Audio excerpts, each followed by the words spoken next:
हमर बाबाजी बाबा हमर भोला जी हमर बाबाजी बाबा हमर भोला जी हमर बाबाजी पिए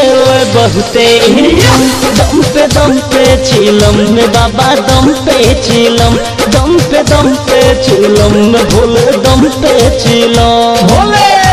हमर बाबाजी बाबा हमर भोला जी हमर बाबाजी पिए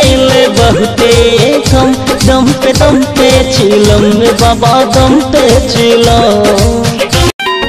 बंद भइल मंदिरिया एक काम करीना निकली हो बहरिया बजरिया जानिना सैया घर ही शिवलिंग ला दे घर ही में जलवा चढ़ा के हो नाचो बबुल बगा के चीलम गाजा शंभु मस्त रहे मद मस्त रहे ओने के चीलम गाजा शंभु मस्त रहे मद मस्त रहे ओ मेरा भोला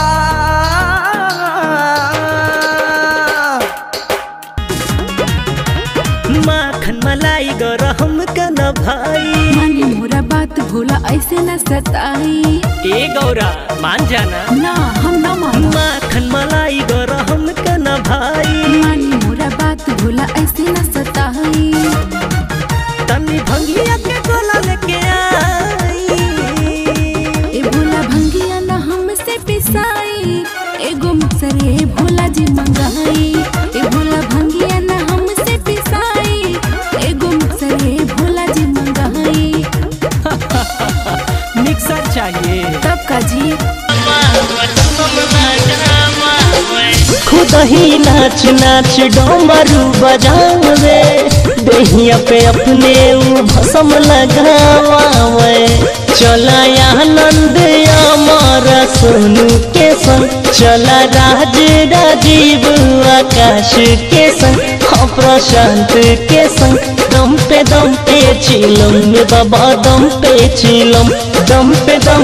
चिलम भोले